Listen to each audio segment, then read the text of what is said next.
Hey, everyone. Yeah, hello everyone. I am so honored today to have Nick Paro with me today. Okay? Nick and I have been in conversations together, okay? And I've been on his show as well. So I'm going to introduce myself today. Okay, we're getting started a few minutes early, but that's okay. All right? So I help marginalized leaders stop surviving power systems and start leading with freedom, influence, and authority. Okay?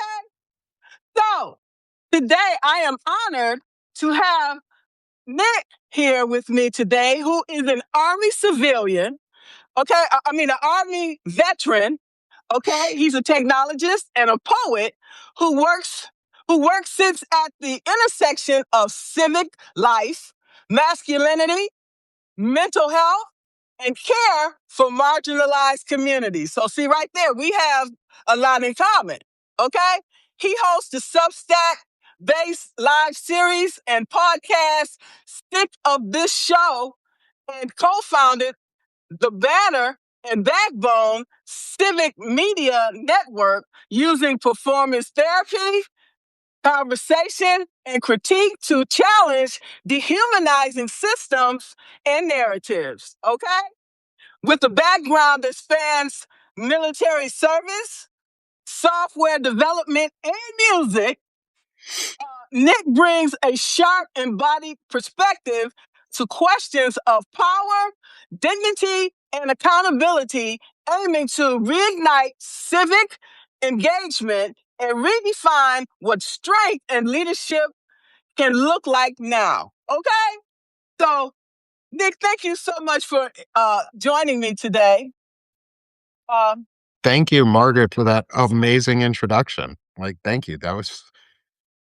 I sat there smiling. Thank you. I'm Nick Paro. Margaret pretty much said it all. And so I'm a prior musician or musician by training. I studied classical music theory and composition at Carnegie Mellon University, one of the top music schools in the country. And I've written multiple pieces of music and have them recorded. Some of you have heard them. I play them on the intros to my shows.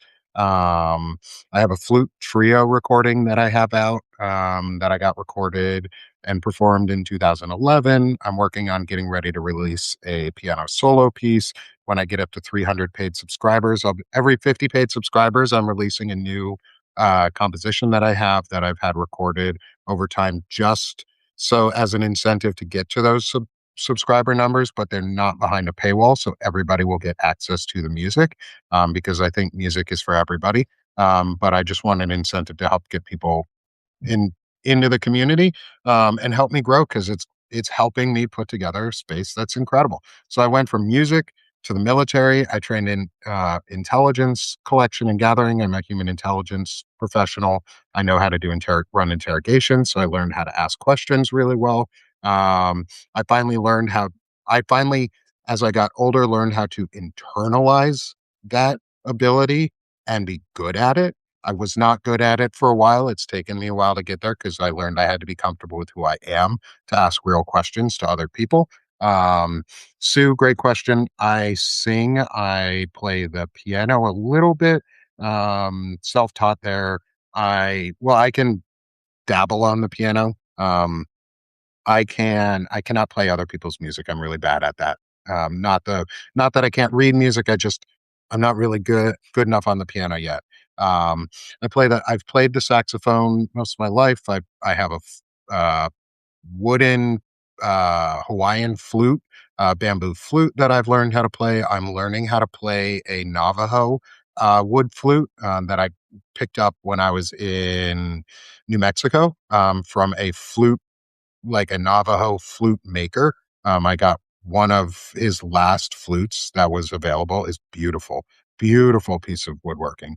Um, and I'll practice on that one because I can play that while I'm on Substack, and it should come through really, really well. Also, I think I said the clarinets. I've got those. I play most woodwind instruments. I never learned how to play brass. I the mouth techniques were really hard. And I can play drums because I can smash on things, but not very well. Um, I will never claim that I'm a good drummer. Um, but I went from that to being in the military, and then from there I got out. That's where I met my wife.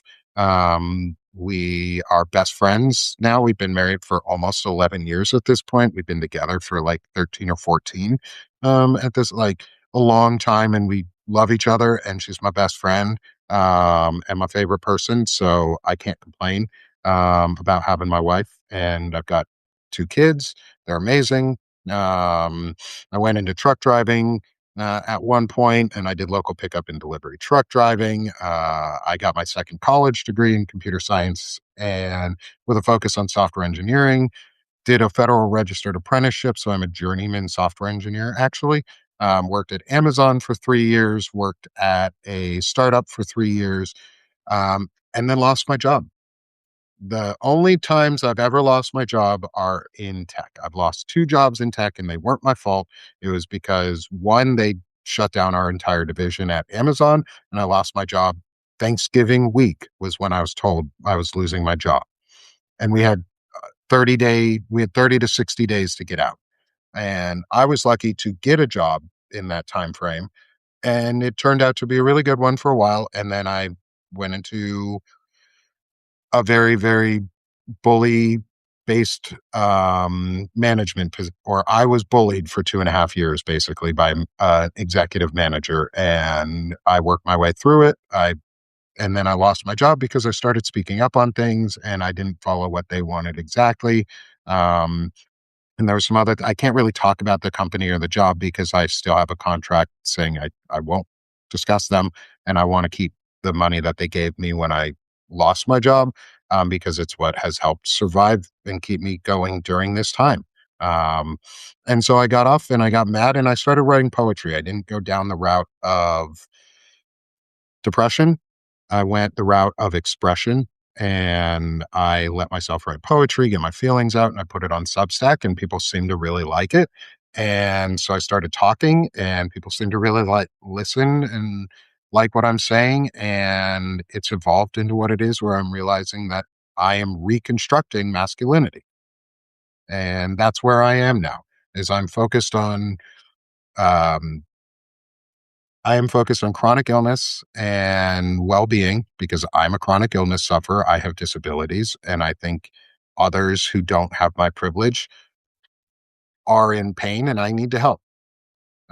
It's my duty and obligation to help where I can and to serve in this way when I can.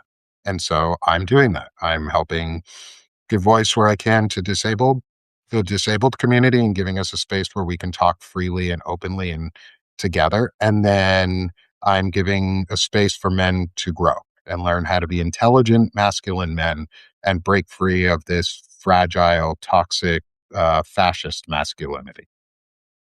So, and that's why we are here today to talk about the reconstruction of masculinity. Okay. So, who better to do that but you, Nick? Thanks, Margaret. I appreciate that. I appreciate being Yes. considered someone who actually has good ideas on this. Like, to me, like, I have worked to build myself into a better person because I will admit too, when I was younger, I have said things that are reprehensible at people because I didn't know. Or I was in an environment where that was seen as the only thing you could say. And I've been near people who have said the N word to Black kids' faces in college and thought it was okay. I didn't participate, but I didn't stop it either. And now I'm in a different place than when I was in college, where I would stop that behavior because that's an unacceptable piece of behavior because no one should have that type of shit thrown at them. Nobody should have those words. I've had them thrown at me as a Jewish person. There are some really hateful and hurtful words that people say about Jewish people. I've had them thrown at me. I know what it feels like to be part of a marginalized community. And you shouldn't have to know what it feels like to be part of that community to want to care about them. But I know what it feels like and I do care. And so I'm going to do what I can to fix the hurts that I've done in the past Maybe not with the people that I've done them or had done them to because it's been too long in many in some places. And I don't know if I and I do know that I'm the bad guy in some people's stories. And I'm okay with that because sometimes you have to be the bad guy in a bad person's story to be the good person. Like, it's okay to be the bad guy to a bad person. You're a good person to other people because of it. And so that's the mentality I come at it. Is like, I don't know if I'm the good guy. I don't know if everything I'm doing is good or right, but well, I don't know if it's good or in that like that good bad dichotomy, but I know what I'm doing is right. And that's more important to me. I couldn't agree more, Nick. And Thanks. yeah, so when we're talking about reconstruction of masculinity, um, you have to go back to childhood, okay? Because what were you taught that masculinity is and what it stands for? Yeah. Can you Yeah. talk to us about that? Oh, absolutely. So if I go back to my childhood, I am very lucky. I will say that up front. I'm very lucky for a lot of families as I had two really good parents. I have a stable parenthood. I have a stable family. Yes, we have issues in our family. We've had times when people don't talk to each other.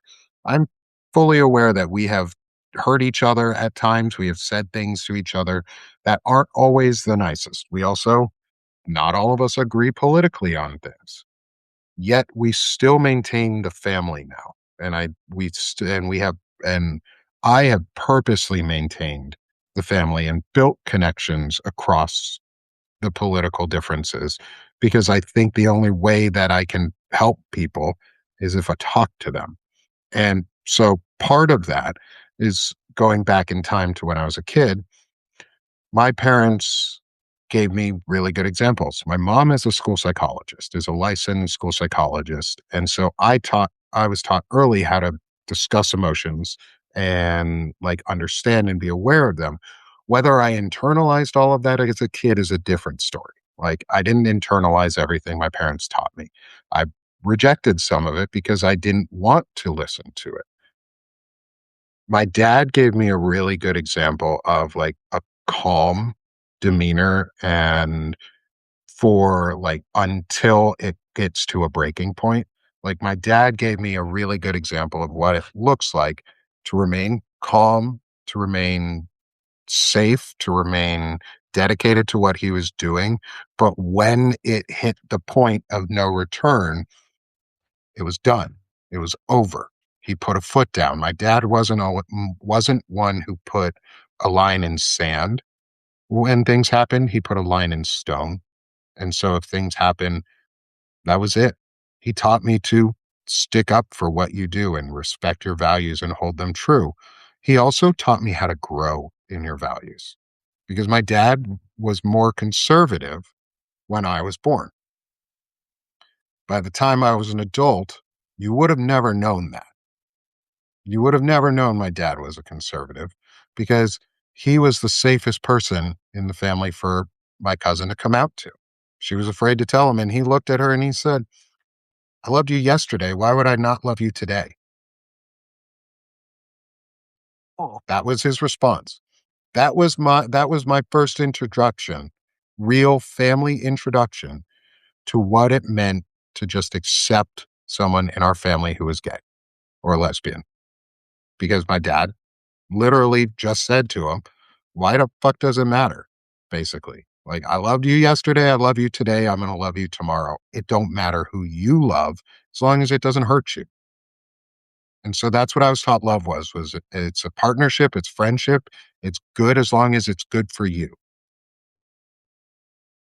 I love And that. s and so I don't always talk about my dad, I talk a lot about my mom and the influence she's had because of a lot of the psychological and mindfulness work that I do. I've also had to go through all my own stuff because I've gone through years of therapy and things like that.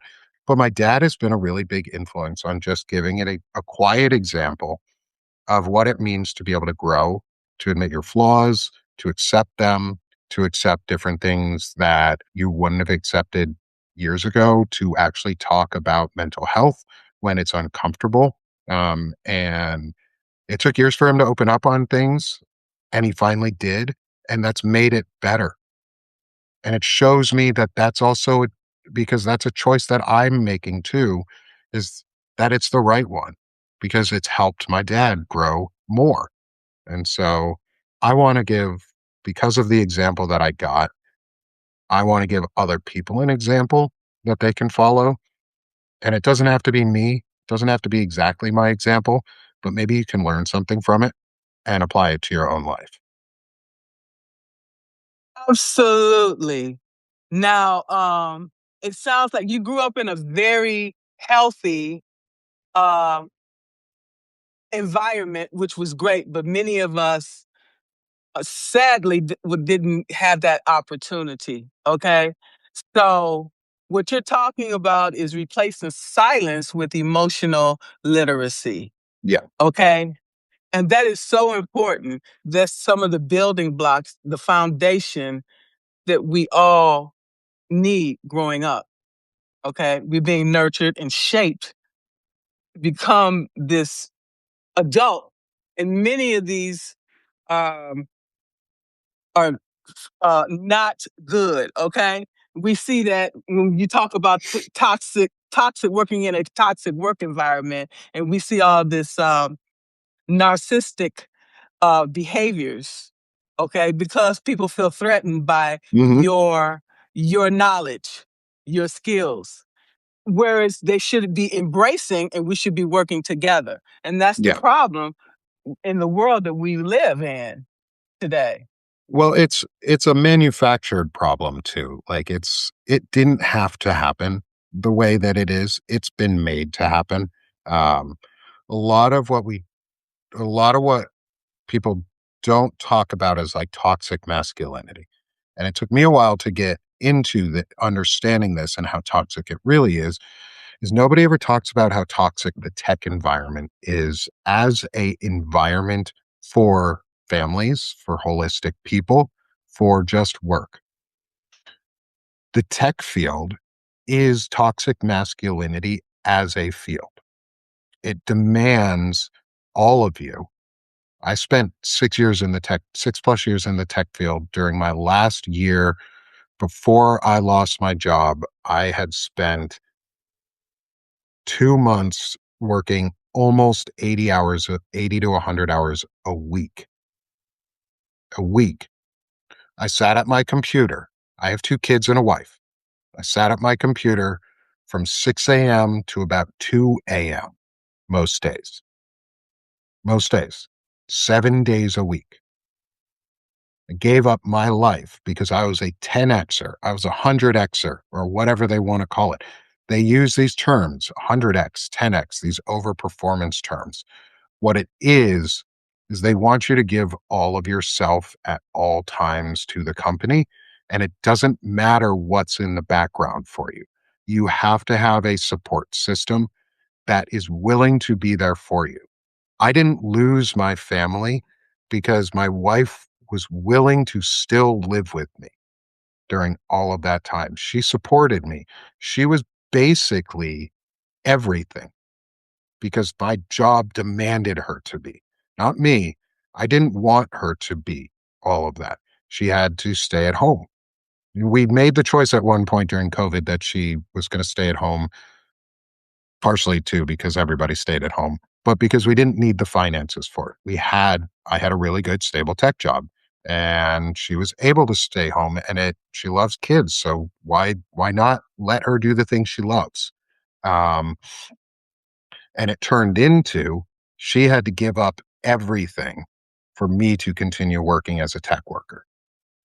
That is what toxic masculinity looks like in workforce. That is toxic masculinity as a workforce. That is the tech field. That's what they want. That's why they keep talking about these 10Xers and you're only good if you're good to the company. There's no work life balance. It's company balance. And that's it. It's you do what the company needs because you're slave labor to them. They want to treat you like cattle and chattel and slave labor or peons or serfs or whatever they want to do it because they want the money and they want your effort, but they don't care about you. And that's what toxic masculinity is as a workplace. And that's why I'm glad I'm out of it. And I've been trying to deconstruct that for the last 7 months. Okay, so what advice will you give to people that are still in these workplaces? Because that's the reason why I retired. So what advice do you have to them for them? Make a Put your foot down. Say no. If you are in a position where you hold influence in a company, say no. Make your position known. Now is not the time to sit back quietly as a tech worker. Do you want to know why, tech workers? Because tech is the problem too, because your field is the problem. It's not truck drivers who are the problem. It's not farmers. It's not businessmen in suits. It is tech. You are the problem. We have made a tech society that wants technocracy and the destruction of our freedoms and rights. It's your problem. So you need to make it a problem at work. If you're in a position of leadership, if you are an executive, if you are a staff level engineer or a staff level whatever, if you are the highest level, if you're a principal engineer in software engineering or a senior principal or a director, make your position known too, because they're making theirs known. And if you don't like what they're doing, leave before they fire you, because I was right going to to work does not give you the ability to do anything. The right to work policies around the country are slave labor policies. They give the company the ability to say, you have the right to work until I'm done with you. And that's what they do. And that's why I'm here. So, what I would say is leave, make your position known and leave. If they're unwilling to change it, leave. Found your own company. Guess what? Tech workers, take out your 401ks. I'm not a financial advisor, but what I am is someone who's not going to fund cryptocurrency. Take out your 401ks. You know why? Because that hurts the billionaires the most. Oh, yeah. Tech adjacent people too, project managers, product managers, ops managers, design managers, seniors at tech companies, not just the techie folks, not just the engineers, all of you. Make your position known. Don't allow your company to turn into a Nazi company that funds a war of genocide and apartheid. You have that choice. That's freedom of speech. Freedom of speech is where you spend your dollars too, and where you let your dollars and your work be used. If you're in a company that is fueling fascism, make it known and then leave. Use your 401k now, because you're not going to get a retirement if you don't. And if you do this and you help us, guess what? I want everybody to have a viable minimum wage. I want a minimum wealth cap and a maximum wealth cap where everybody gets a universal basic income. That includes you techies. You won't get hurt. This will help you. Use your wealth wisely and take it out of the market. I just want to say this, Nick.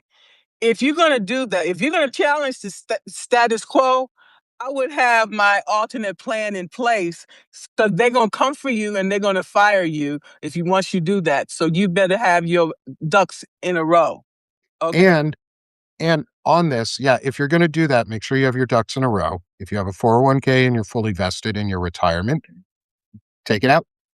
Take all the money out, because that hurts the company. That hurts the companies. They lose money. You know who in that company loses money when you do that? The CEO. And they'll make a difference. That will change their minds when you hurt their bottom line, because you made it a problem. You need to make it a problem. And why I say tech workers specifically, most tech workers look kind of like me.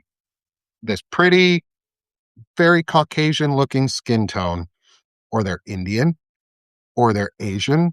And they're groups that have been assimilated into legal white status under the law in the US. They are considered white in the US. It's their fucking problem too. You need to make it a problem for your company to fund fascism. And if you're damn good at your job, make it a real problem. Make it a real problem. Because if you quit and you are the 10 or 100Xer, that company's fucked because they have to replace you and it's expensive. You can do real damage to a fascist company by just leaving. If you know they're doing something illegal, leak it.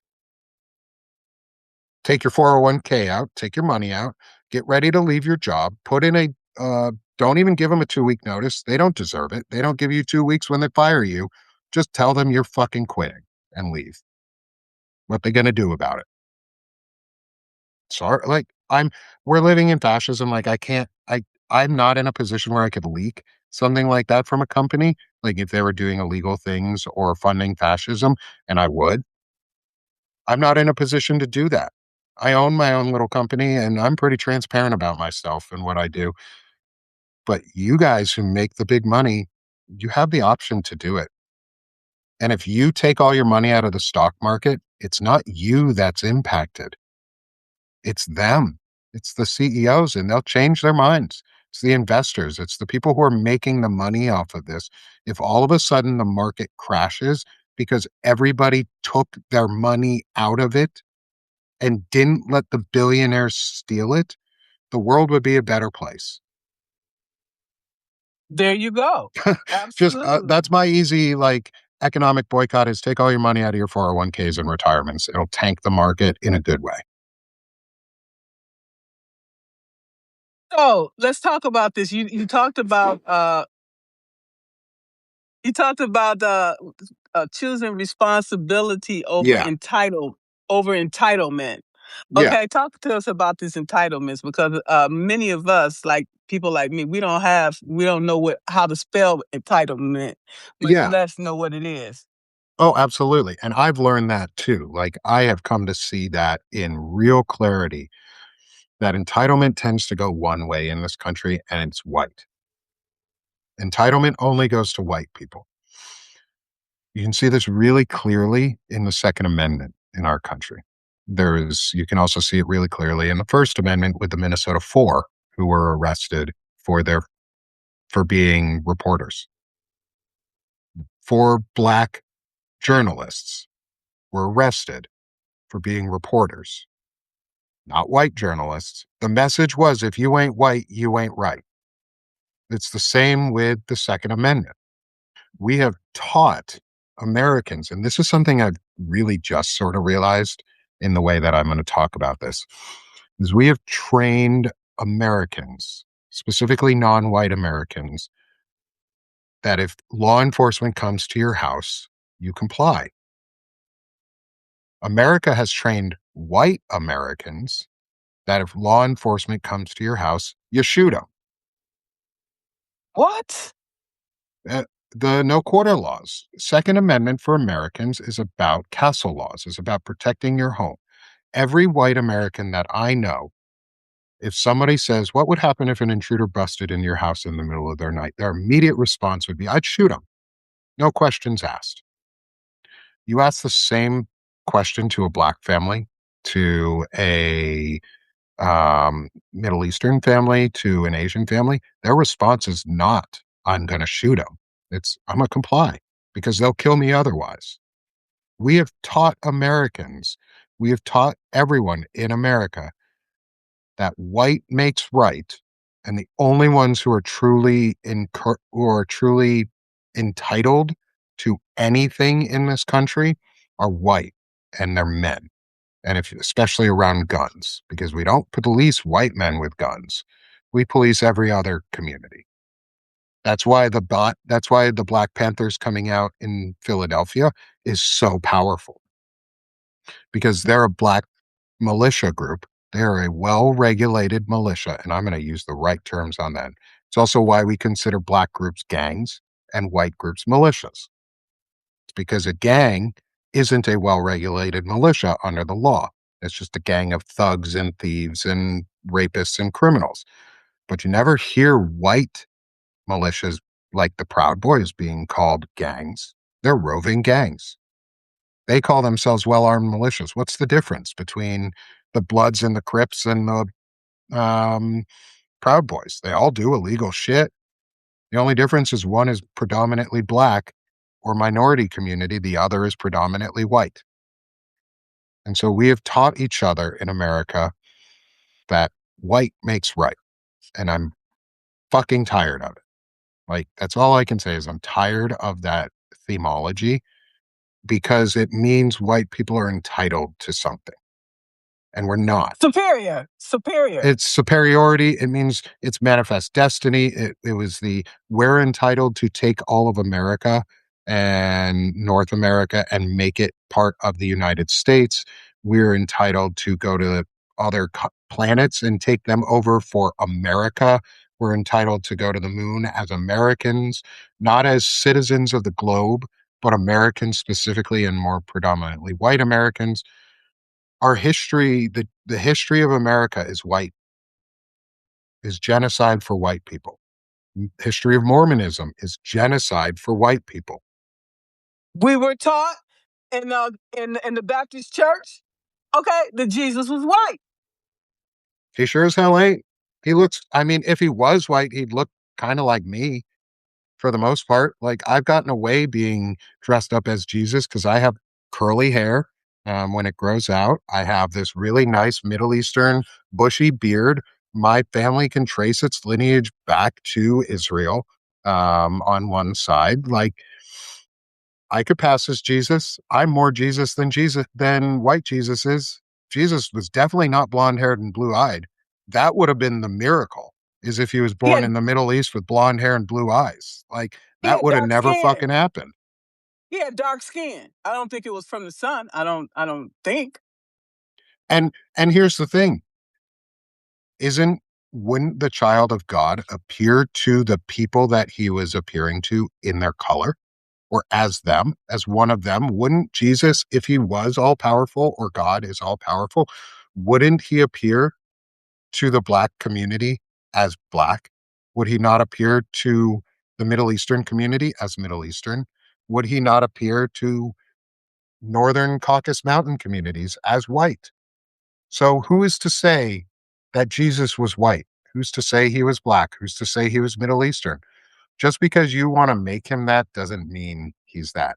Also, white people, can we, like Christian followers, can we accept the fact that Christianity is a really violent religion and is founded on the superiority complex of violence and taking over an entire continent? Because the Europeans were not Christians until the Holy Roman Empire came around and took them over violently.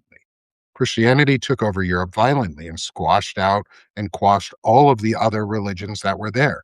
That's why Christianity has taken in pagan faith practices like Esther for Easter, or St. Niklaus for Nicholas, for St. Nicholas for Christmas, for all of these traditions.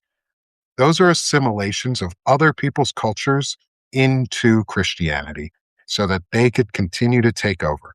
It's manifested itself in America as Mormonism, with Joseph Smith, who saw golden tablets in the forest of Vermont, who was a adjudicated and convicted fraudster and pedophile, who founded the Mormon Church, who went across the nation and genocided the native population to find a white savior in Utah in the end. The history of Mormonism is white supremacy. We don't want to talk about that in America. Nobody ever talks about the fact that Mormonism didn't let black people in until like 20 years ago, if that. They don't They let used to gay have, folks in. Like, but yet and still, I see all the Mormons coming in all the in the black neighborhoods, but at least they come two at a time, because so they can protect each other. So I I don't understand that. I want to talk about that just for a second, just to get off base, because I also think this is important. The indoctrination that goes on for these children through these types of events is awful. The the No, I'm not saying don't misconstrue my words. Not all Mormons are racist, just like not all white people are racists. I'm not a racist. I'm proudly anti-racism. But enough Mormons are, and it was founded on it, and they have to accept that. You have to be willing to accept your own flaws. That's what masculinity is to me. I've come to a thesis around intelligent masculinity and this discussion through all of this is masculinity is taking ownership of your actions and being willing to live with the consequences of those values and actions. Mormons don't want to live with the consequence of the values or actions of their church. They hide it. I'm not saying Mormons are all racist, but the church is founded on racism. And unless they're willing to confront that, then it's just like the old saying is if 10, 11 people sit down at a table and one of them's a Nazi openly, you're all Nazis. You're a racist or you're pro racism if you are not actively fighting against racism. Silence is not unguilt. You are Birds not, of a feather flock together. yes. Yeah, you have, if you are willing to let it happen, then you're no better than the person doing it. You're willing to let children be raped and tortured or have to be abused through these walking around mission trips that they do because you know how it's cold as shit outside in the US right now? You know how 2 weeks ago it was like zero everywhere and like cold as shit? You know who was still walking around outside because I saw them doing it every fucking day? Were the Mormon sisters, the young girls who are not adults yet. Or they're young adults, maybe. Maybe they're in college, they're right around that time, walking around in sub-zero temperatures all fucking day. They cannot go inside unless you invite them. They cannot take or get drinks or things from you. They cannot ask for things from you unless you offer them to them. So, my recommendation, because this is indoctrination and abuse, we just let it happen in this country. We just see it as normal that kids have to go wandering around proselytizing to other people and getting in really dangerous situations. There's a reason they go out in groups of two. It's so those girls do not get raped or taken. That is why. They go out in groups of two so they don't get raped or taken. They go into random people's houses or they get yelled at all day by people who don't want to hear what they have to say. If you want to make a real difference, to really make an impact on these children who are going around proselytizing and evangelizing everybody, be nicer than hell to them. Be the nicest person that they have interacted with all day. If you don't believe in their faith, be the nicest person they have interacted with all day. If you're Jewish, make sure to tell them. They'll leave you the fuck alone because you're a collected tribe of Israel. They don't want to deal with you. We're already done. We're already in their mind saved. But if you're an atheist or if you're a Baptist or you're a Calvinist or pros, Presbyterian or whatever, if you're anything that's not Mormon, just be nice. Be the nicest person that they have interacted with in the entire day. They'll remember that. They'll bring that back to their church and they'll go, what you told me wasn't right about all these people. Like I met this gay couple who was so nice. Or I met this atheist couple who was so amazing and so nice and listened and taught me about stuff and was just kind to me. They'll bring those things back. That's what we have to do. That's why I don't push people away. That's why I purposely bring people into my life as hard as it is, because it's important. Because we have to be actively anti racist, or you're just, at this point, you're not actively anti racist or actively anti pedophile or actively anti fascist. You are pro. Neutrality means you're pro. If you're not going to stop it, you're in our way. I love that. So basically, you're defining manhood internally, not culturally. No, it is cultural. I am defining Okay. it on both levels. I think Okay. masculinity has a place for both because it's a better humaning discipline. So a lot of what I've learned also applies to transgender, to by gender fluid, to women, to everyone, to anybody under the spectrum of a gender of any sort. This applies to you. It's a cultural thing to me. Like politics is downstream from culture, and our culture is fucked up. Our culture is racism. Our culture is racism right now. And so to me, I have like it's the refusal. So the true thesis definition I wrote is it's the intelligent masculinity is the refusal to outsource accountability onto others and the discipline to live with the consequences of your actions and values. It's actually not about all people are created equal. Not everybody is created equal. All people are created to inherit equity though. Everybody has value by definition of being alive. Everyone deserves equity. Equality doesn't always help. Equality would be me giving a disabled person a set of stairs to get up, just like regular people. E- Equity is building a ramp. So we need to get Sustainable. over the idea of equality. It's equity we need. Our society needs to be an equitable society, not just an equal, but an equitable one. You were also talking about sustainability when you're talking about the ramp because it's Yeah. of this reuse. Yep. Yep. And that ramp helps more than disabled people. It helps everybody. Because what happens if you're hurt one day and you cannot walk up that flight of stairs? If that disabled person didn't have that access, you wouldn't either. Elevators are meant for disabled people, not for you people who can walk upstairs. You're just fucking lazy. Go walk up the damn stairs. Elevators are for disabled people and folks with handicaps and folks with needs. So get the fuck over it, ableist assholes who want to take away all of our rights. And I've learned like I'm learning actively on how to check my own words. And so this is where I think it is both. It is both a internal discipline and it's cultural. I think it's an internal discipline because it's on us to do it. We have to have the discipline to say, I inherently have enough value that it's worth me working on myself and making a better system. I'm not going to outsource the accountability for my own actions to say, Margaret, if I say something racist, you have to check me on it. That's outsourcing accountability. Internalizing accountability is stopping before you say that racist shit and go, "Ooh, that's racist. I shouldn't say that."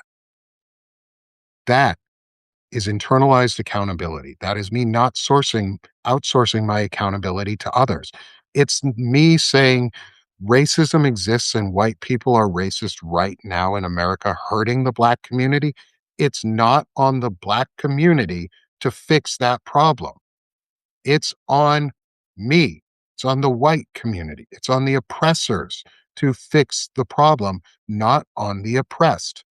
Victims shouldn't fix a problem that isn't theirs.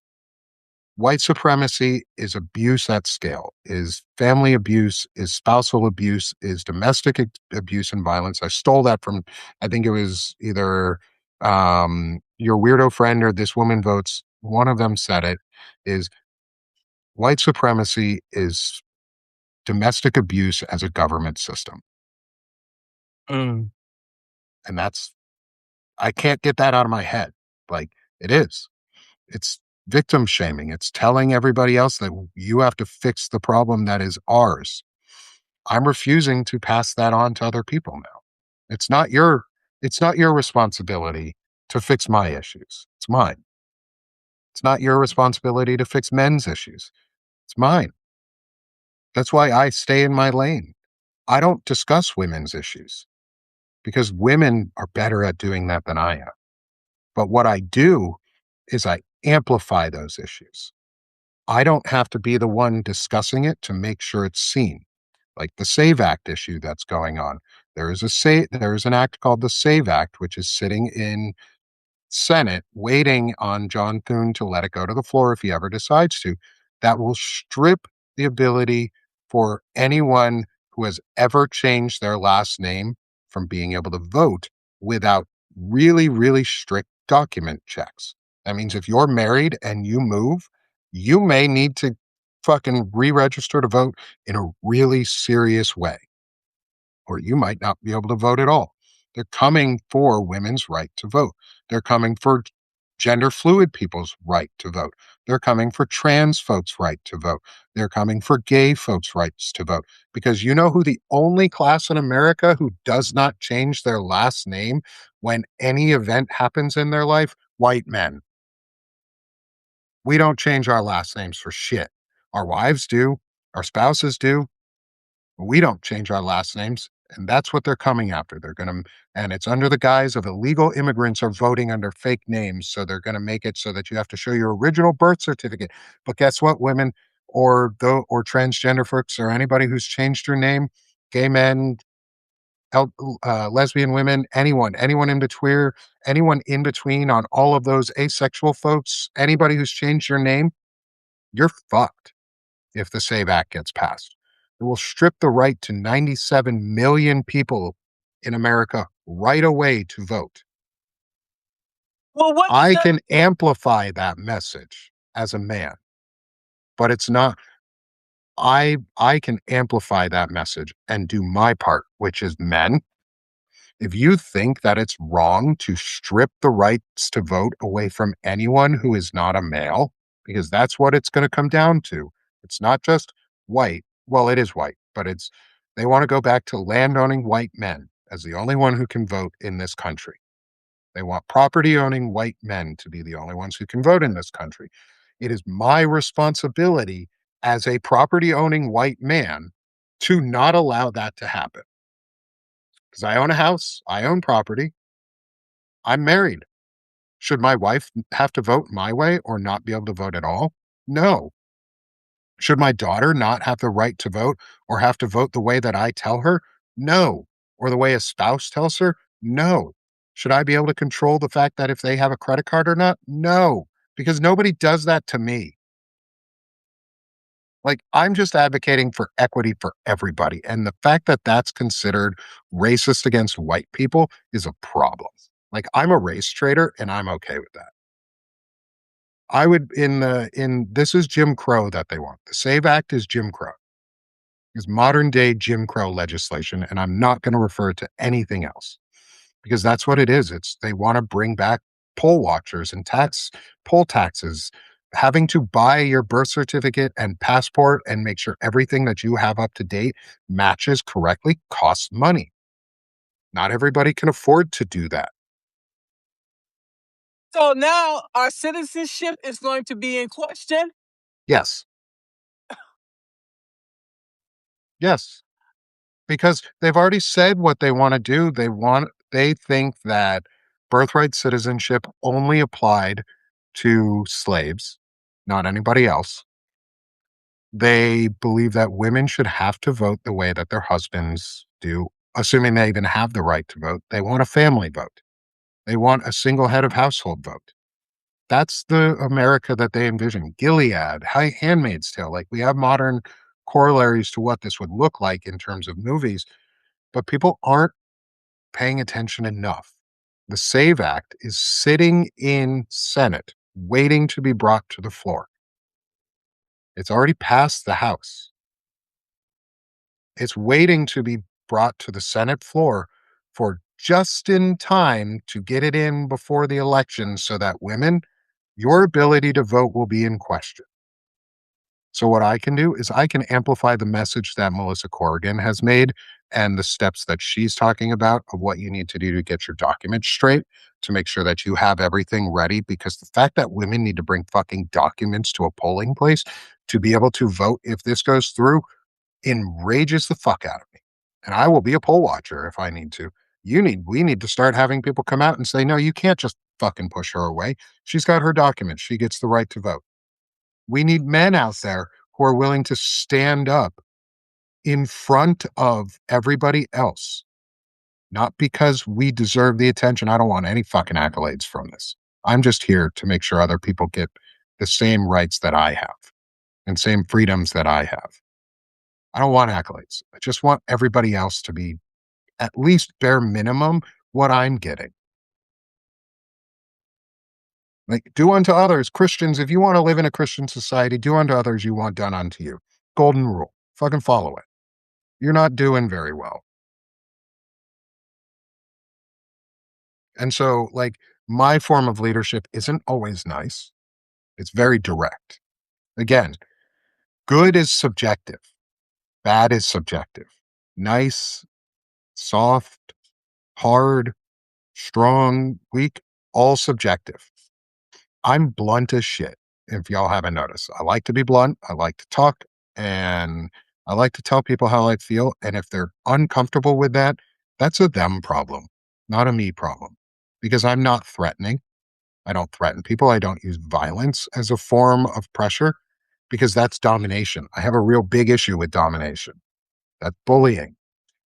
I have a real big issue with domination, which is why I'm doing an intelligent masculinity series about not outsourcing your accountability onto others because that is domination, not discipline. Discipline is knowing that when you're right or wrong, you get to live with those actions. I've made some wrong choices.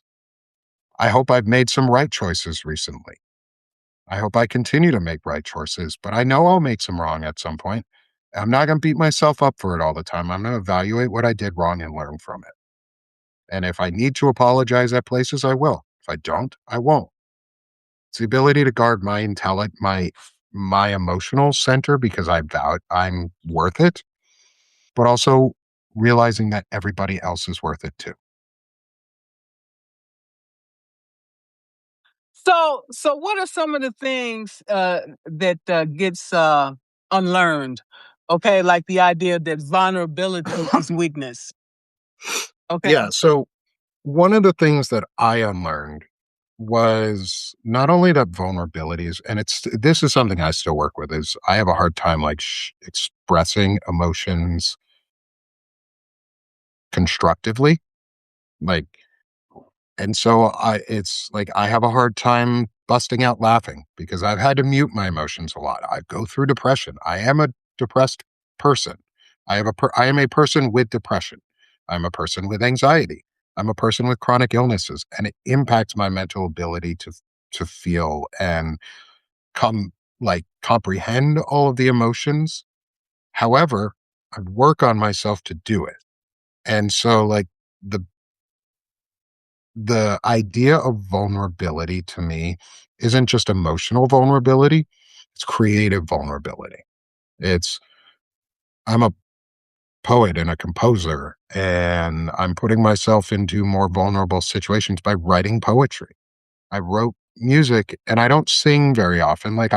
That's the thing that I've always been afraid to do, as much as it like sucks because I trained to sing and I know how to sing and I thought I was pretty good at it.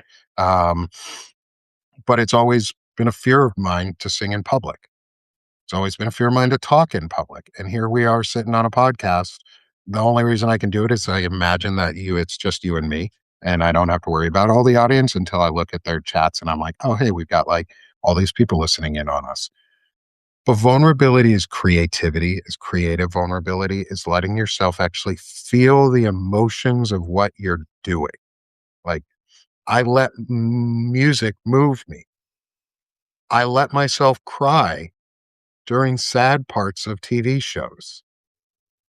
I let myself cry during sad parts of animes. I love animes, and they have a lot of emotion in them.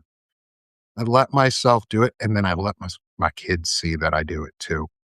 I let my wife see that I do it too because they do it. It's healthy for them to be able to show their emotions. Why can't I? That's one of the things that was missing when I was a child. Okay. I didn't get a chance to see that, to feel that. And that's very important growing up. Yeah. You see the humanness in people and that Yes. it's okay for you to be human as well. Yeah. And if other people are allowed to have emotions, why can't I? And if I'm allowed to have my emotions, it's just like the same thing with the freedoms is if I can have these freedoms, why shouldn't other people? If women can be well-rounded human beings who are able to both feel their emotions, go intelligent mind and wise mind and emotion mind and filter through the groupings of the mind category, like I do a lot of therapy and mindfulness therapy. And so wise mind is a huge thing for me. There are two ends of the spectrum. There's intelligent mind, there's emotion mind. One is where you're hyper logical, one is where you're hyper emotional. It's a spectrum. It's a sliding scale in between those of what wise mind looks like. You have to be able to adjust it for each situation. You have to be able to be strong enough to say no to yourself inside before you say anything outside.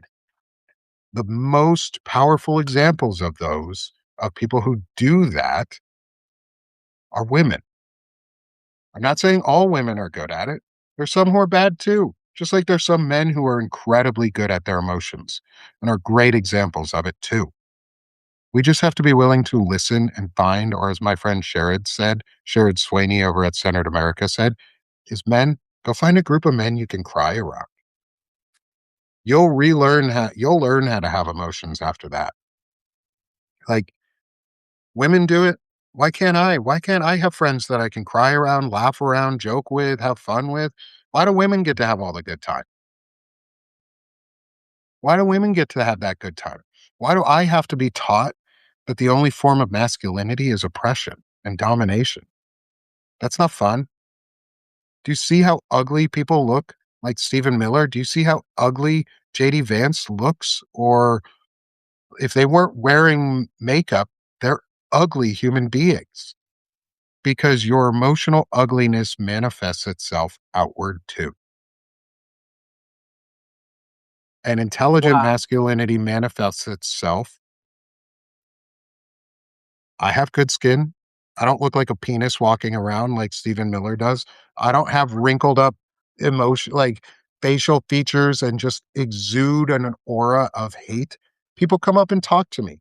Kids come up to me and want to, and like, and ask me who I am. And yeah, like Grammy Phil says, hi, mom, is you talk to people. It comes from the inside out, and that inside has to look good for it to be good outside. And you can tell who the not nice people are pretty quick because they make it easily seen. And right now we live in a place and a time, and that's why I'm doing all of this, is we live in a place and a time where they feel comfortable letting that be seen. We have shifted the idea of what is acceptable behavior to the point where every behavior is acceptable. The paradox of tolerance is we had to tolerate every viewpoint, but we didn't because we forgot it's a social contract, not a moral one. That's why I think masculinity is both. Looping that back in is because masculinity is part of the moral contract of society, which makes it a social problem. If you're bad men, you are breaking the society's contracts. Pedophilia is a societal contract that is being broken by men who are abusing others into it. Do I think, like, we'll take Jeffrey Epstein just for a second. We'll take Jeffrey Epstein and Ghislaine Maxwell.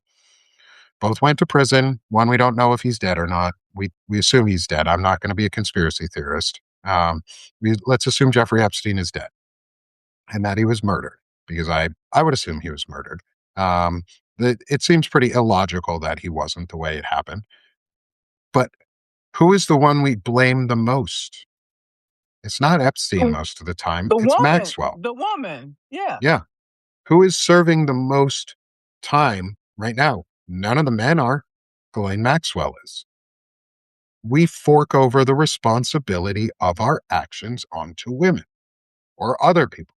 It's like Graham Plattner out of Maine, who I don't know if he's still running for Senate in Maine. He had a Totenkopf tattoo on him, which is the skull, the death head skull of the SS units in the Nazis. He had the death head skull tattooed on him for 14 years. He gave the excuse of, I was a young, dumb Marine and we didn't have a woman around to tell us that was wrong. Mm-mm. Sir, you, one, I know Marines. I know a lot of Marines. Some of the smartest people I've ever met. You don't go into the Marines dumb. They don't let you. Marines ain't dumb. Grunts in the Marine are smart. They're smart people. It was an excuse. You wanted to blame the fact that no one would, that you didn't have friends there who could tell you no or say, no, this was dumb, or you didn't have the courage to say, no, this is dumb. And you went along with it for 14 years, which means you were okay with what you had on you. The point is, you tried to shame all of that onto women. Graham Plattner, who was running for Senate in Maine, had a Totenkopf tattoo, which is the SS Death Head skull from the Nazis, for 14 years. Covered it up after it was found, and he tried to say that the only reason he got it was because, yeah, he's a Democratic candidate for Senate. Democrat in Maine. Graham Plattner. And he said that the only reason he didn't get rid of it was because he didn't have a woman to tell him it was the wrong thing to do at the time. Bro, fuck you. How do we call ourselves better or different than the Nazis and the Nazi Party and the regressive Republican Party? Because they're not conservative, they're regressive. They're trying to regress us backwards. Yes, Graham Plattner out of Maine had a death head skull for 14 years. He was also an anti-fascist investigator, so he knew exactly what that fucking skull meant. He knew. And he chose to keep it on him for 14 years. Covering it up now does not give you a buy, and then blaming women for not knowing and blaming the rest of Marines saying you're dumb. If that's how you're going to act in the primaries, what you going to do when you're in office? Are you going to rape children? Are you going to Curious. protect I'm just curious. pedophiles? I'm curious. How come the Army didn't see it? Because the Army recruits white supremacists all the time. Because the military recruits white supremacists all the time.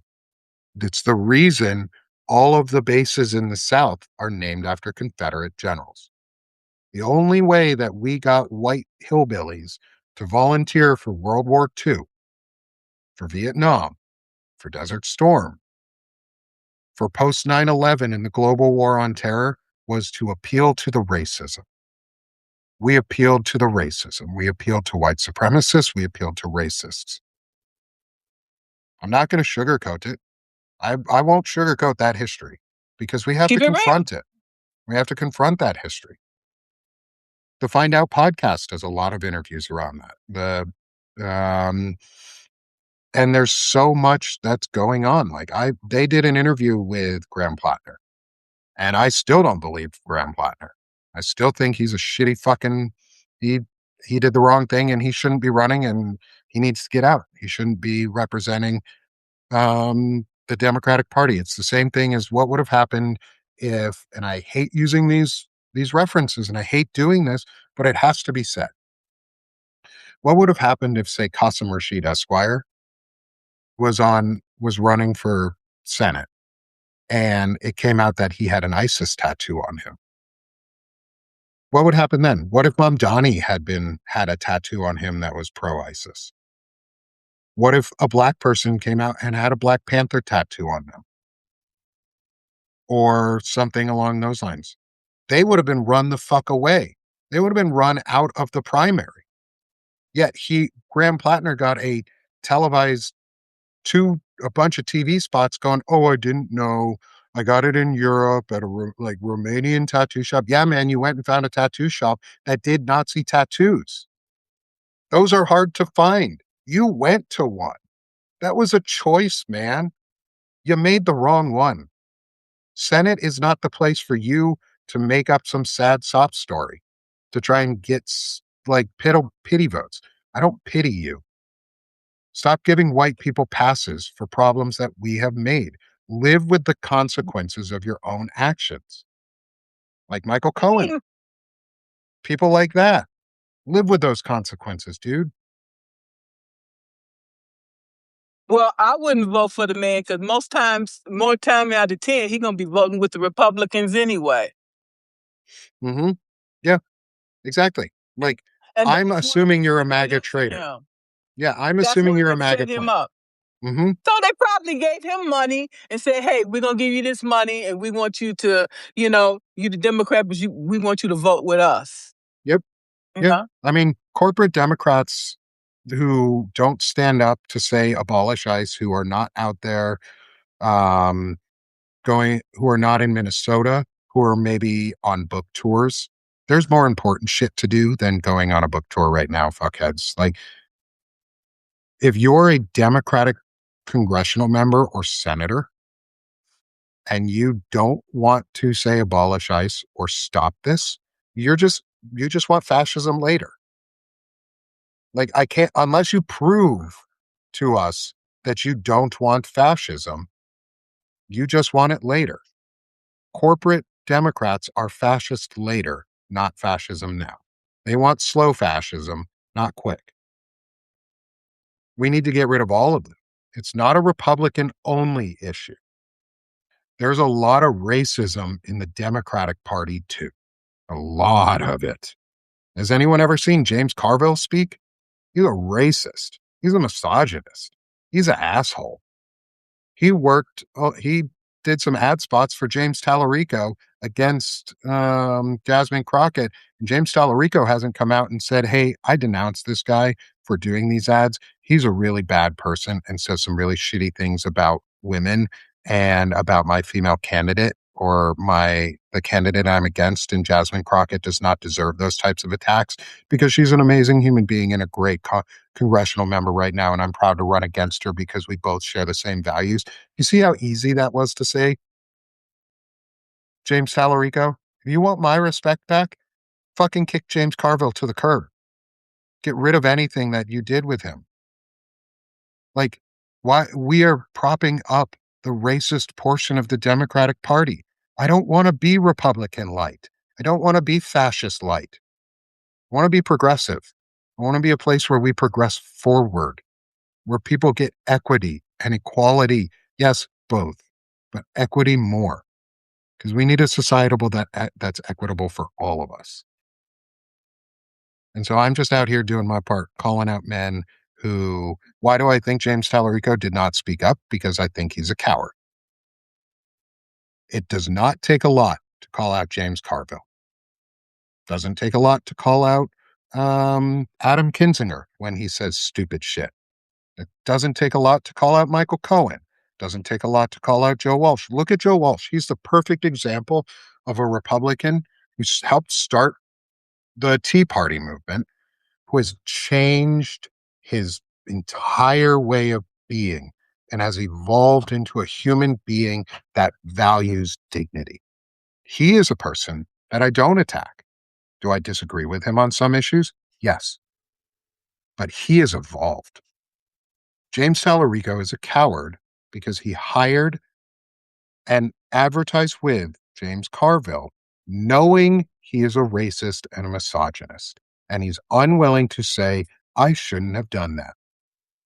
That's what makes him a coward. That is what it is. It's nothing else. I like James Carville. I like what he taught, or sorry, not James Carville. I like James Tallarico. I like his message. He has a beautiful view of Christianity and of love and of compassion. Go be a preacher, dude. If you're going to preach Christianity in the House of Congress, in the halls of Congress as a senator, go do it somewhere else. Government is supposed to be apolitical or a-religious. That means all religions are equally touted, which means shut the fuck up about yours. I don't care about your Christianity. Sorry, like being Christian isn't a positive thing right now. You guys have made yourself into the bad guys. Not saying all of you, but it's the same thing as when women say all men. All Christians are the problem, unless you show yourself as not. And there are people who are showing themselves as not. Look at what Tim Whitaker does. He's out there. He's an evangelical progressive Christian doing really, really hard work and being out there doing the right things. Again, whether he believes in separation of church or not, if he is advocating for policies that are based on Christianity, he is not. If it's based solely on Christianity, it is not separation of church and state.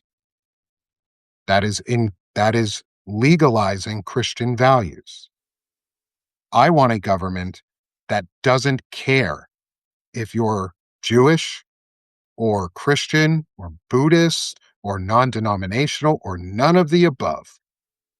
Anything. Hindu, I don't care. Okay? He's appealing to his constituents. Keep the church part out of it. You're not going to change my mind. There's a wall that has fallen down on purpose between church and state.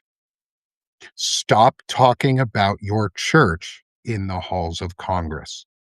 Stop advocating only because he comes out as I am a Christian and I want to do this. That's entitlement. That's Christian entitlement to get to come out and say, I'm a Christian running for this office, or you have to swear on the Bible to be elected correctly or to have your oath matter. That is not separation of church and state. So we cannot keep advocating for politicians who are preachers, whether we like them or not. He's a preacher more than a politician. Does he do good in Texas? Yeah. Fucking stay in Texas then, man. Run for state office where you'll actually have more impact. Because Jasmine Crockett has done the work. Jasmine Crockett is qualified more than anyone else. So whether whether I like James Salarico or not, or his opinions, don't matter. He's not as qualified as Jasmine Crockett is. She is more qualified. She is the better candidate. She has the credentials for it. She has worked her ass off in a way that he never had to. And she is a threat, and they are afraid of her. And she is a threat to the Democratic establishment because she doesn't look like me. The Democrats are equally as racist. They're just better at hiding it. You should ask Wajahat Ali or Qasim Rashid how racist the Democratic Party can be. You should ask Zohran Mamdani because it was vote blue no matter who until Zohran came out. I wonder why. I wonder why it was vote blue no matter who until Zohran came out. Is it because he wasn't white? It's not because So, he's a socialist. It's because he wasn't white. so all of these politicians are selling us out. Yes. Every last Not one all of of them. them. Not all of them. The majority. I would I would say some of them are not. Like AOC, I doubt she's trying to sell us out. I doubt Jasmine Crockett's trying to sell us out. I doubt Chris Murphy's trying to sell us out. I Melanie Stansberry, I think is her name. Connecticut, I believe, is where she represents from. I don't think she's selling anybody out. Chuck Schumer, Hakeem Jeffries, the old guard, abso-fucking-lutely. I absolutely think you're selling us out. Jamie Raskin, I don't think he's selling us out. I don't think I hope Ro Khanna's not selling us out, but he's awfully close to some of the tech bros and that side of the world. Like, I think the only until we get money out of politics, we will always have to ask the question is who's selling us out? Um, and until we get Follow over the money. yeah, you have to follow the money and you have to get rid of the old white guard because we're not doing any. It's not working. We've had 250 years of control of the US. We haven't done a good job right now. Like we are doing a bad job. The Confederacy was a bad job. We didn't reconcile with that. Jim Crow era was a bad job. We didn't reconcile with that. World War One and World War II were bad eras. We haven't reconciled with the fact that we sent Anne Frank back to fucking Germany. We sent Jewish kids back to Germany. We sent Jewish families back to Germany because they weren't white enough.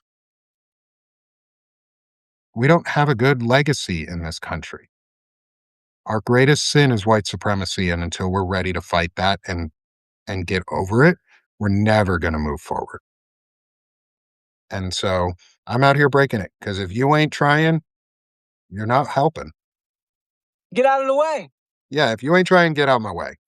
Hakeem Jeffries, and here's the thing. Retire. Like, that's the thing, senators, congressional members, if you don't want to do it or you're too afraid to do it, just leave. If you retire now and break quorum, and this is something on the civic side, thank you for letting me go long, Margaret. I love this. This is so much fun. On the civic side, is most people don't remember this, is if the U.S. government, federal government, say House of Congress, goes under the requisite members needed to produce a quorum to actually represent, because everybody has quit, special elections are required. We shouldn't be waiting until the midterms. That's 10 fucking months away. We've gone through four weeks and it's felt like 2 years. We don't have to wait. We are being lied to that we have to wait for the midterms. The parties do not get to decide elections.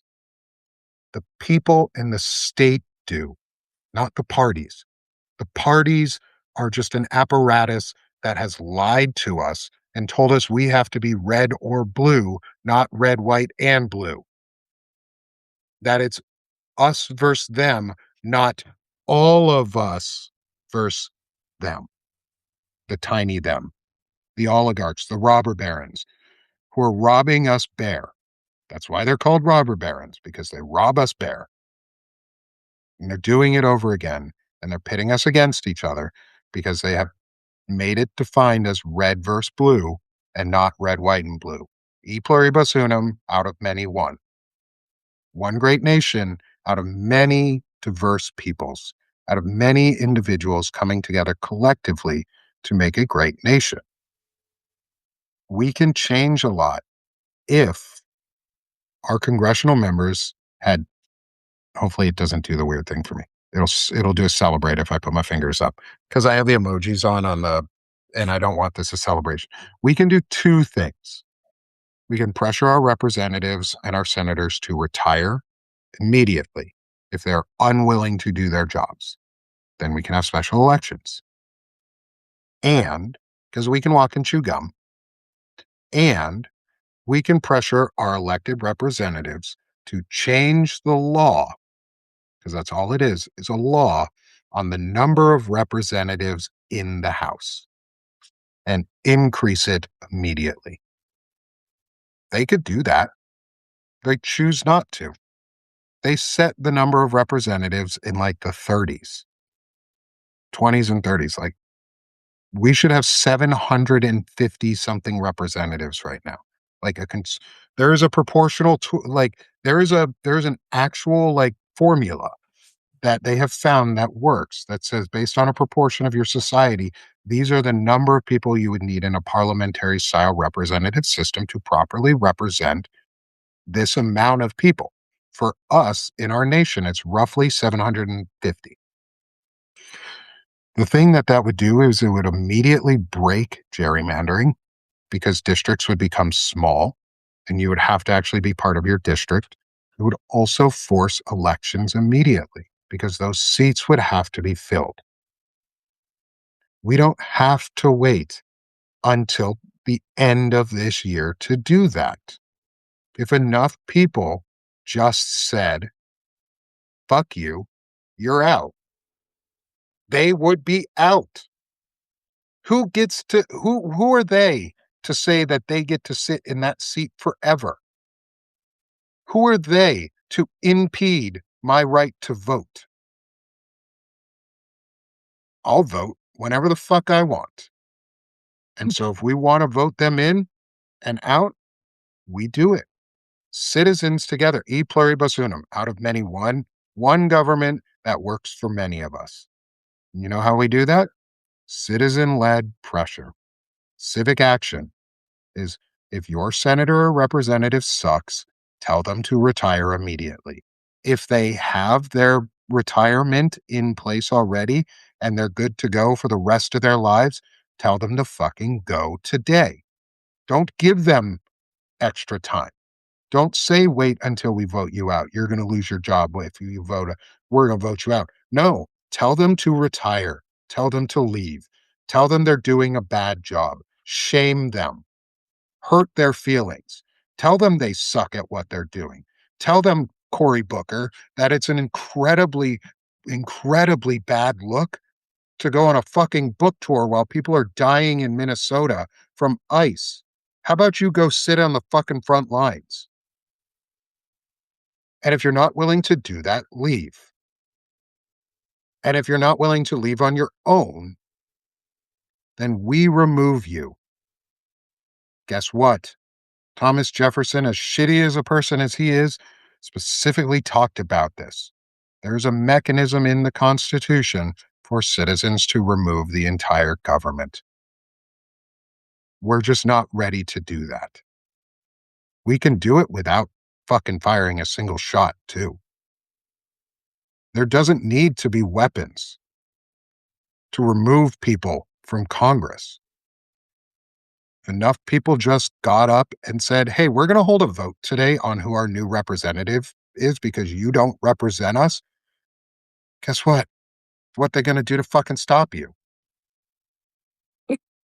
What are they going to do to stop you? If a new representative shows up and says, hey, you just lost the vote in our state 99% to 1, get the fuck out of here. Maybe there's no precedent for it. We're in unprecedented times. Try unprecedented things. What they going to do? What are they going to do? Tell you no? Well, too fucking bad. Keep doing it. Nick, Owning slaves was legal. Owning slaves was legal. Owning human beings as slaves was legal. It was the illegal acts that people did because it was morally wrong to own a human being caused slavery to end. If we chose as a people to stand united and say, nah, you ain't our government, get out, we're done, it would happen. Nick, had you ever thought about running for a political office? Yes. So I thought about it running for this term in state office in Arkansas, but I'm moving. And so the town that I would be moving into is a different state representative district than the one I'm currently in. And I thought it would be inappropriate to represent a people that I don't know and am not actually part of yet. So yes, I am considering it in the long term for state because state is more important than federal in a lot of ways.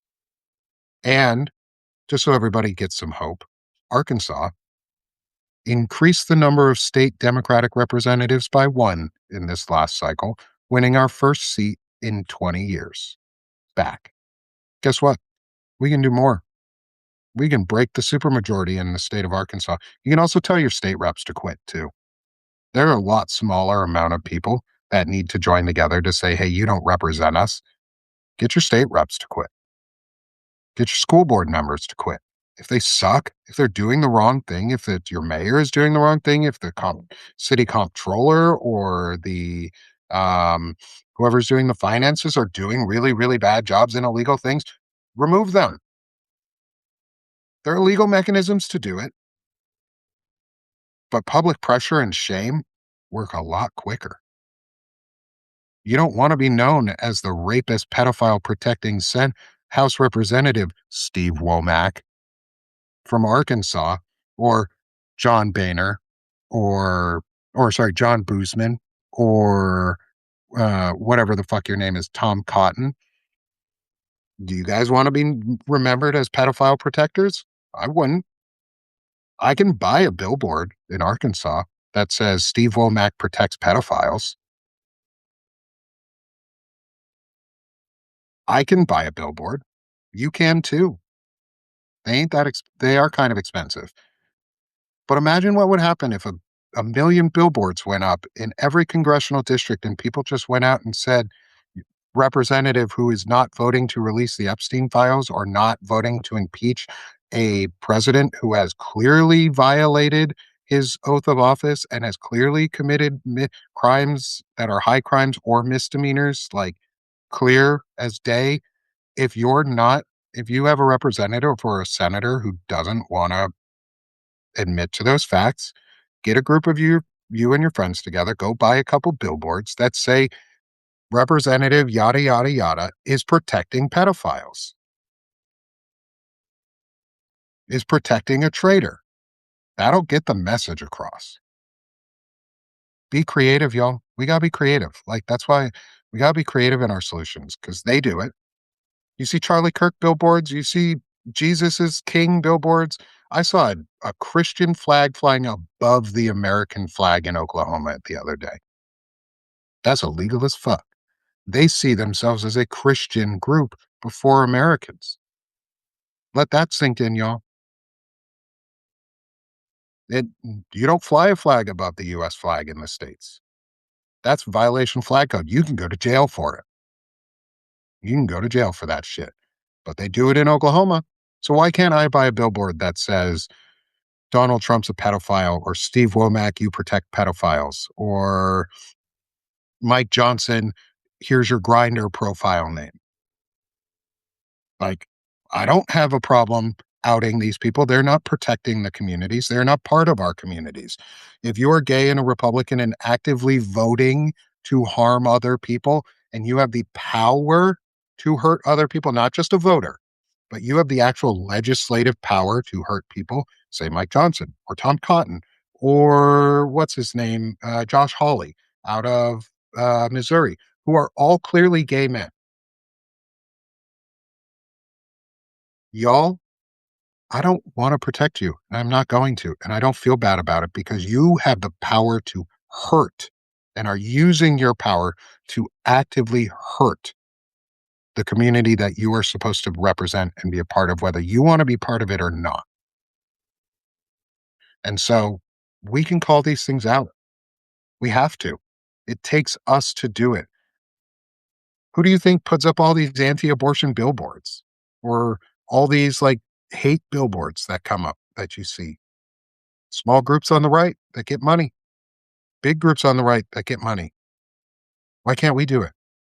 Someone, please go out and buy some billboards. If you got money, maybe we'll start a GoFundMe or something for billboards. Like, we'll buy some billboards and we'll just start putting them out in everybody's congressional districts because that's what we can do. That makes a point. It sends a huge message. If your district all of a sudden just has 100 billboards in it calling out the representative as a pedophile protector. Just saying. Or if somebody at Grinder, hey Grinder folks, y'all know how how Grinder crashes every time the Republicans come into town? And like how there's a huge spike in usage every time a Republican convention happens? They're not your friends or allies. Leak that. There's no data protection laws in the US. Fuck them. They break the laws all the time. Use your skills for good. Give us uh, Mike Johnson's Grinder profile name. Give us Josh Hawley's Grinder profile name. Give us Lindsey Graham's profile name. Give us Jim Jordan's profile name. Like, you all deserve to be outed for the sins that you are doing against all of your community and everyone else because you are not a member of that community. You're just a hateful person.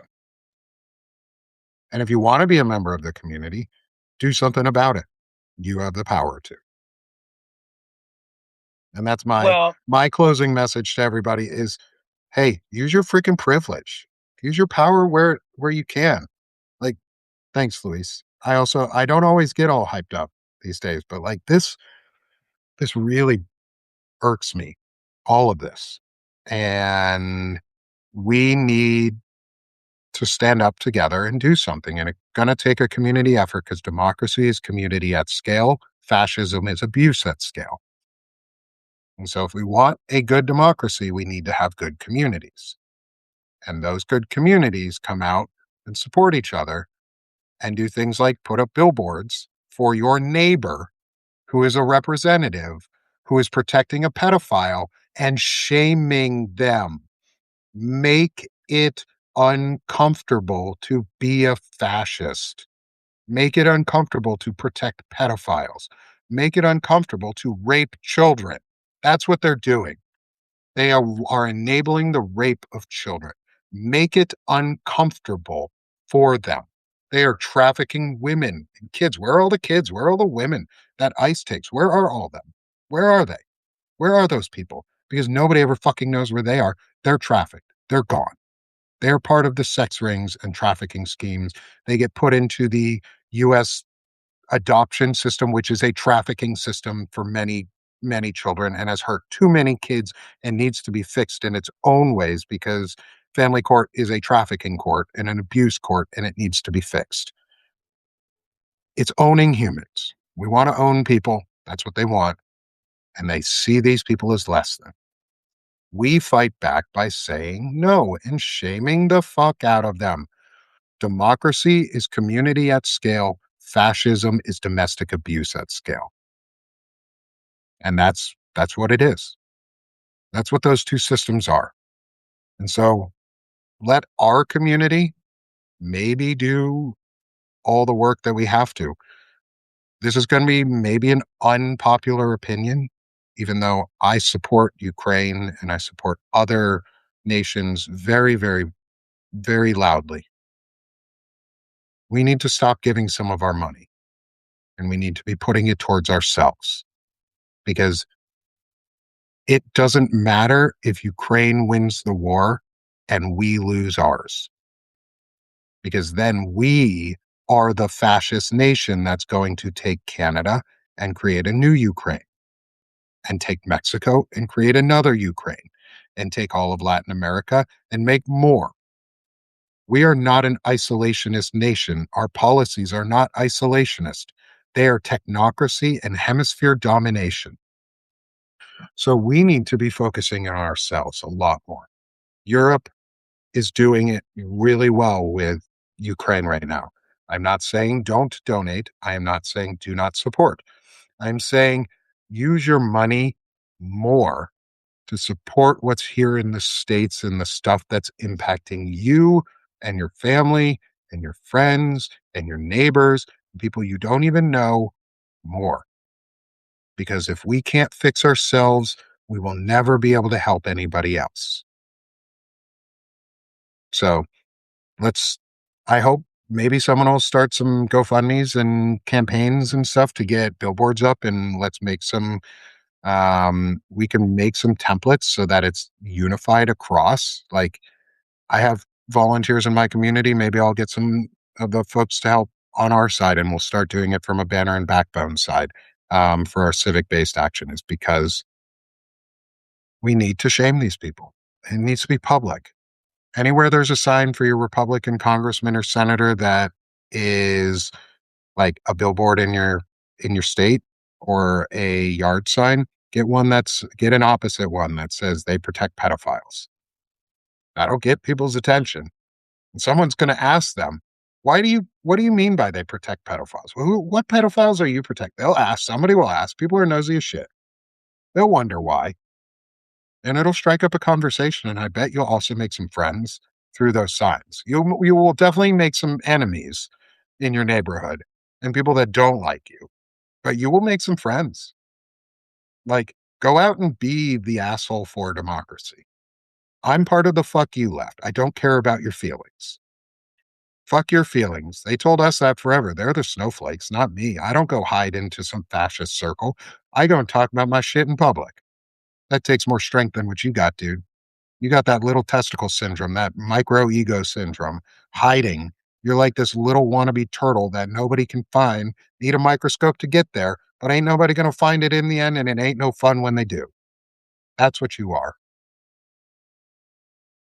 And as I like to tell my friends, because I like this message, just for a feminist side, not really a feminist, but I love women because I think we equally fight for ourselves and we can help each other in that way. So I guess I would be qualified as a feminist, but I don't describe myself that way. It's probably one of the most feminist things I ever say, and I say it a lot. Men, we're the weaker gender. We're the weaker gender. A pussy can take a pounding, testicles can't. So if you want to be anything, men, start being a pussy because that shit can take a pounding and you can't. I'm s I caught you out of nowhere on that one, didn't I, Margaret? Love it. Love it. Okay.